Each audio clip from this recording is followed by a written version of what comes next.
What's going on, guys? Eternal and back with another episode of Brutally Honest, and today we are going to cover the Assassin, the second class to be featured on Brutally Honest, as voted by you all in the community poll. So let's get right into it. So, this particular class, if you have played since the game first released, the Assassin was gimped. It did not have the bonus passive to assassinate faster and quieter. It was actually a perk, and I think perk 2 of the technique tree that you had to end up getting. And back then, poison did not do HP damage, just stagger damage. Very lackluster. I found the assassin to be, at that time, the worst class in the game by far, at least for me. It was not very fun to play. People would die all the time during Nightmare Survival with people trying to get assassinations. They would just do it outside of the zone, get sniped by the Watcha. It was just not a good time.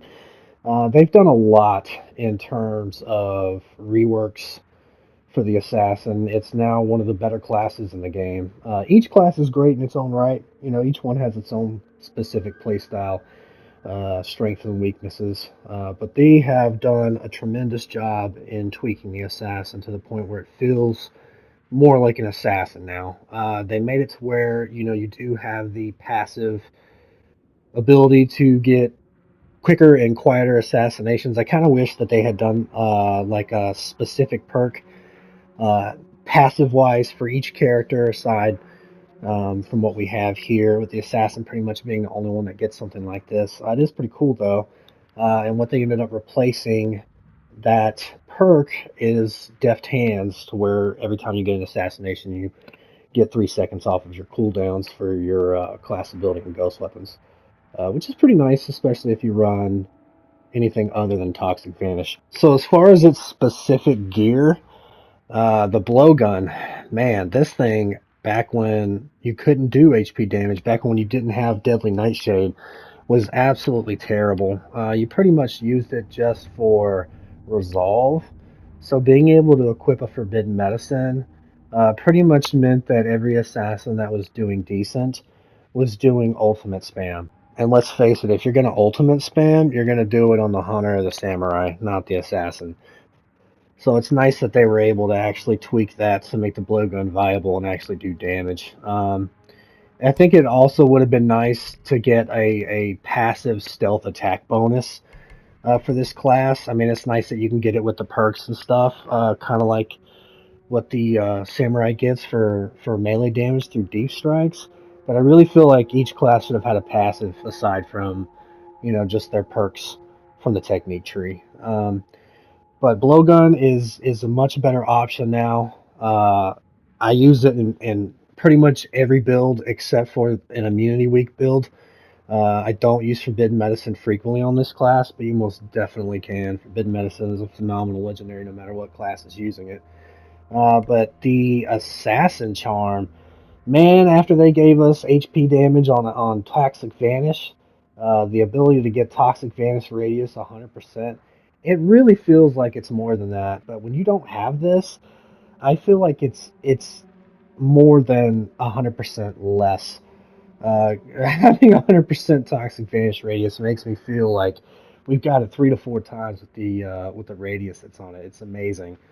And then obviously stack and status effect damage is just going to make it more potent. That mixed with Chain Vanish is easily one of the best things an assassin can equip, no matter what type of class ability you're running. Uh, the assassin has really good class specific perks and properties, with some of them being, as you see here. Now, I feel like Spirit Kunai obviously can work on any character. I love it on the assassin. I think it works really well with Toxic Vanish. Just yet another reason why poison is so damn good now, and it's going to allow you to easily kill them, to rinse and repeat your class ability. Very, very powerful. Very, very good class. And on top of that, the last tweak that they made is that they gave it to where stealth attack damage now adds to the ultimate's damage for the assassin. They never gave us, as far as I'm aware, any kind of like mathematical statistic in terms of numbers. But I'm thinking if you have maybe maxed out stealth attack damage, I think it's only 5 to 10% at best. That may even be pushing it. It's not extremely noticeable, but it is noticeable. Again, not sure of the actual statistics there, but it's nice that they changed that as well. The assassin was really weak before all of those buffs. Really weak. I mean, it went from easily the worst class in the game to being one of the best.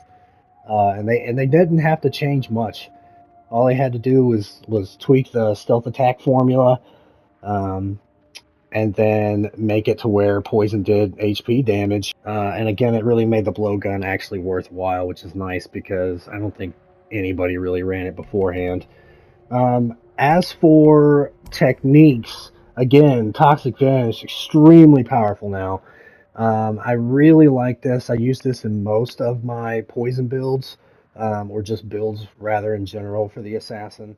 I find it really hard not to use Toxic Vanish now, unless again it is immunity weak, in which I would use Refreshing Vanish. I don't think Group Vanish is very good at all, especially when you have Refreshing Vanish now.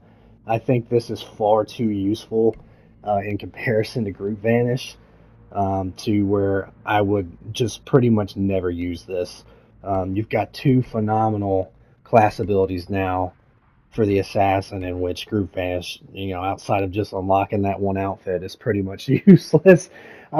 This does prove useful in terms of the Trials of EO, like if you're farming stuff to be able to have like an increased Vanish duration. Um, this also works for the Vanish on your allies. I do have a build specifically for farming the Trials of EO in which I do use Group Vanish. It's very helpful on like the fortress where you have to run the crystals up the staircase. This works wonders there. But for perk one, critical hit, I think this is really good. Really, really, really good. If you're not running double legendary, I definitely think critical hit is a great pickup here because that 30% is also going to increase your ultimate. Because anything in terms of stealth attack damage now does increase your ultimate. So this is quite nice. It's a very good perk for perk one.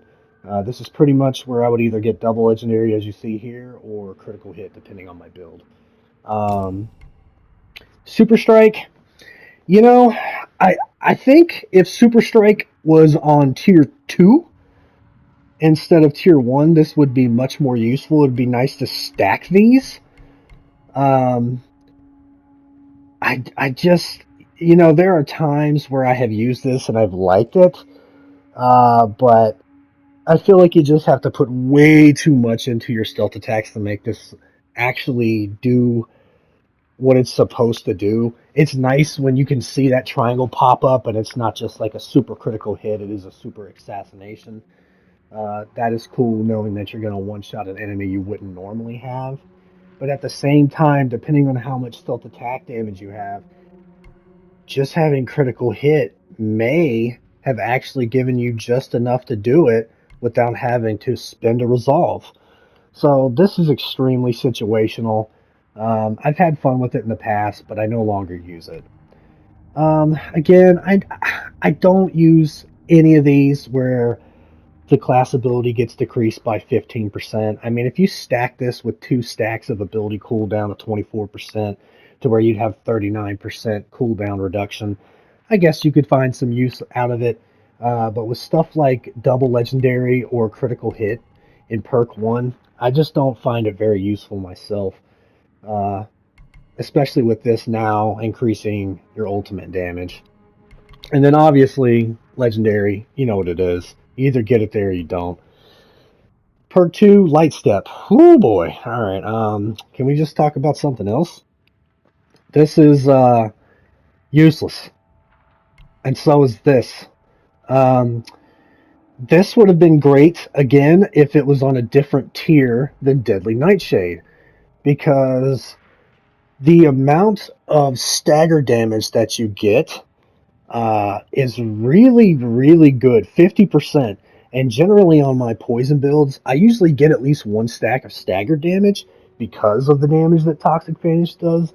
and Poison Blade and your Poison Darts. There's so many things that work well on the Assassin that are poison related. That being able to get this and Deadly Nightshade would have been amazing. Like if they had thrown this on perk 1, I definitely would have gotten both. But it would have been nice to have all damage dealt by 50% and not just assassinations. But either way, this perk I just don't feel is very good because you can't get this and Deadly Nightshade at the same time. And then the new perk that they added, Deft Hands, critical strikes and assassinations reduce all ghost weapon cooldowns by 3 seconds. Now I did say class ability earlier. That's false. It's just ghost weapon damage based on what we're reading here. Um, but if you have cooldown on kill on your ghost weapons and it's maxed out, you'll have 7 seconds off of each and every critical strike and assassination that you do, which is really good for rinse and repeat type assassinations with the magma bomb and smoke bomb and your vanish. With them getting rid of the quicker and quieter assassinations to add this in with giving that uh, to the assassin passively, I think is a good change overall. I think it again works really well for those types of stealth attack builds that rinse and repeat, kind of like what I built. Deadly Nightshade. Oh boy, this is the juicy part of the video right here, boys. This shit right here, it doesn't state it, but when you get headshots, it does more damage. So you always want to try to go for headshots. Using aim assist works really well with this, and using both helm and shield piercing ammo works really well with this as well to ensure those headshots through those enemies with shields on their arms trying to look through the smoke. This works really well for getting headshots on your blowgun.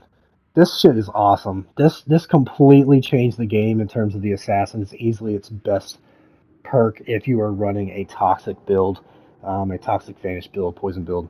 I can't say enough good things. This is like one of the best changes that they made for this game. Period. It really brought the assassin up to par where I think it should have been at launch. Shadow Storm. Gain 2 additional strikes in your ultimate. I generally run this a lot when I have a lot of status effect damage. Um, and Poison Blade or Poison Blade and Burning Blade. The reason why is because each strike has a chance to proc those. And the more strikes you have, the better chance you are at being able to get those status elements to proc. And each time you hit an enemy, it's going to chip away at a nice chunk of their stagger gauge. So then if you end up having staggered damage, your ultimate will do 20% more damage once they're staggered. And if you put Poison Blade on there and Poison Blade procs, it's going to help you get rid of that stagger bar even faster, if you catch what I'm saying here. I always run this when I am stacking tons of status effect damage outside of ultimate damage based on Overshadowed, which we will cover shortly. Chain Vanish. I love Chain Vanish. I've tried a triple Chain Vanish build, and it works well, but at the same time, 2 Toxic Vanishes. Pretty much everything that's going to die is going to die. The third one is not going to ensure kills. I think a third one is wasted. If they didn't have Chain Vanish on the Assassin Charm, I could see you getting something like this here, depending on the type of build you were going. But a triple Chain Vanish is, it's kind of overkill and it's not. It's overkill in terms of killing everything outside of what will die regardless. Um, a third a third vanish is not going to really kill anything. And I just feel like it's wasted here, where you could end up with either Shadow Storm or Overshadowed. It is fun, if you ended up having refreshing vanish and just being able to heal the shit out of your allies. If you guys are having a really bad time on like a wave 15 or something, you're just trying to get through it. But I just don't really see this being used as much as it was back in the day. And even then, I don't even know if it was really used all that much. Um, Having legendary here, I think is really pointless. I think the assassin should almost always have either Shadow Storm or Overshadowed, based on how the assassin's ultimate works. The assassin has the only ultimate in the game that can like teleport you through like structures and shit. You can use it in the air. It's the only ultimate you can use in the air.